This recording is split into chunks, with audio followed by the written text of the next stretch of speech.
super excited about this fight. This fight is the real battle of the prospects.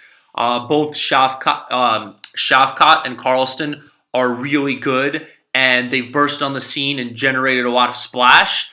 Carlston, not as much as Shavkat. People are saying that, that Shavkat's kind of like the second most exciting prospect in division after Hamzat.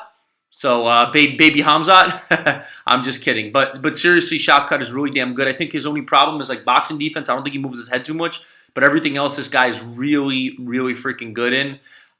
He has the look. He has a nickname, Nomad. He was like a badass kind of like Uzbeki fighter. Kind of looks a little bit, like a descendant of Genghis Khan. Really, really awesome fighter. Really exciting.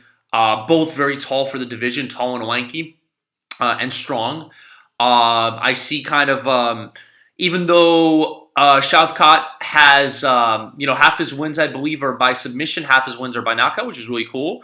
Carlston, I see him as more of a grappling type fighter. So I think Shavkat's going to want to keep it on the feet, and Carlston's going to want to keep it on the ground. I think Shavkat probably doesn't want to go with Carlston to the ground unless he drops Carlston. So it's very interesting. So if we, I do think Shavkat takes this fight. I actually think that it would be Shavkat by decision, and I believe you can get him by decision. I'm looking right now at plus 300. It's just not a bad play, but I think the safer play, and I think honestly the safest play, would be taking the over 1.5 at minus 150. I think these fighters are too damn good to get finished by either or. And actually, I think that Carlston has a shot of beating Shavkat. I do think Shavkat's really good, so I don't think that's going to happen.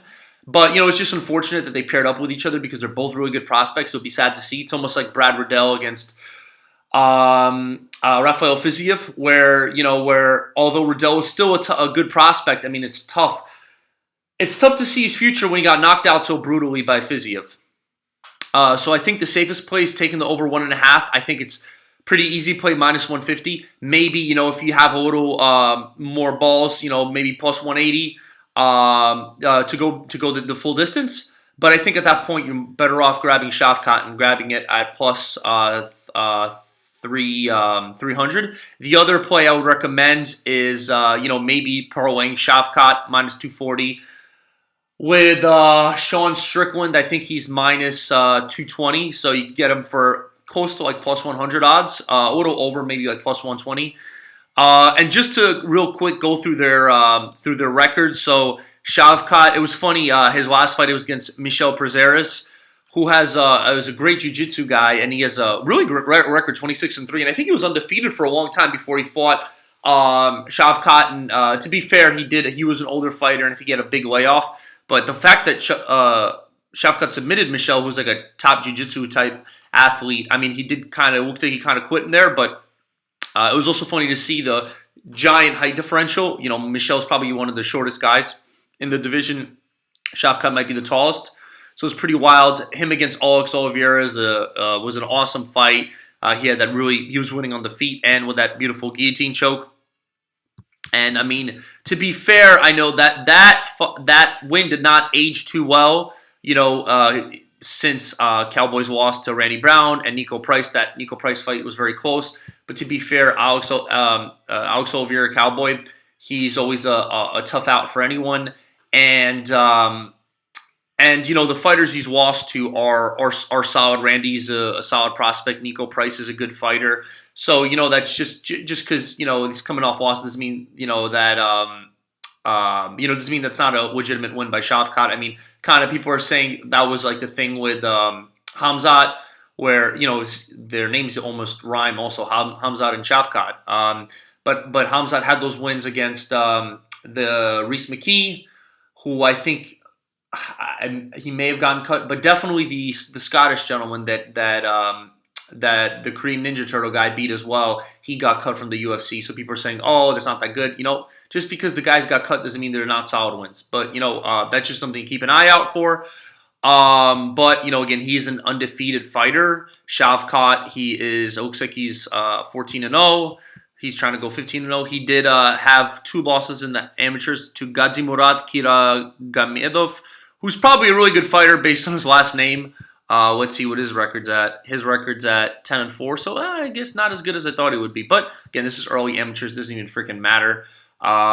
So let's see versus Carlston. I like his nickname. Is that C? I think it's a. Is it Mocambique or Mozambique? I know there's a country Mozambique, but yeah, he's a Guyanese type Guyanese fighter. He trains out of Brazil though. That's why he carries the Guyanese and Brazilian flag. Really strong grappler. Also very tall guy, 6 foot. I think Shavkat might even be 6'2". I got to check that out. But yeah, he had that nice anaconda choke in his Christian Aguilera. I remember I had him winning that fight, and then he beat Impa Kansanganai or Kansanganai. I think it's Kansanganai. With the beautiful knockout. Impa's a really solid fighter. I know he had that big knockout against he got knocked out pretty bad against Joaquin Buckley, but then he beat Sasha Plotnikov, very solid fighter with a rear naked choke. He beat Maki Patol. Maki Patol, I think he's a better fighter than his record gives him credit for. And actually interesting, I know he went from 185 to fighting at 170. So yeah, he was really shredded. It's unfortunate they actually cut him from the UFC, which I don't think is right. He's a really solid fighter. He actually trained out of the gym that I used to train out of, Jimmo. He's a really solid prospect, and he ended up moving down to Florida and training out with Gilbert Burns and Henry Fooft. But he's really good. I actually wish that they'd bring back to the UFC, and I really hope, I wish the best for him. But going back to the fight, I do see Shavkat winning by decision. And again, I think the best play is the over 1.5, either parlaying him with Sean Strickland, or just if you're feeling ballsy, grab him by decision. I think that's the right play. I think Carlston is too damn good. I see Shavkat possibly outpointing him and maybe stuffing the takedowns or maybe some grappling battles. But we'll see. I mean, Carlston is really damn good. Either way, whoever wins this fight's going to have a meteoric rise. And sad to see either of them lose, because I love both guys. They're both awesome. But we'll see. I mean, we'll see if Carlston can push it through and have. I think if Carlston beats Shavkat, I mean, this guy's going to be. I know this is going to sound really wild, but I think whoever wins this fight is eventually going to fight for a title. I think they're both amazing fighters. Either way, thank you so much for listening to this video. Thanks for subscribe and please subscribe. Also, I apologize for releasing this video late, and also for the previous one with Jack Hermansson and the Sean Strickland breakdown.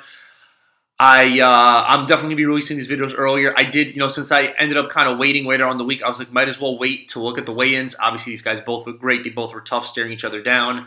I didn't really get too much, information out of the weigh-ins for this fight, but, I guess I got a little bit out of the Sean Strickland, Jack Hermansson, but I kind of knew that Jack Hermansson's kind of more jacked, more strong. Sean's definitely smaller for that division. But one thing I did get out of the fight, got out of the weigh-ins, is the next fight that I'm going to break down. I'm going to put out a video shortly, which is Sam Alvey against Brendan Allen. Thanks.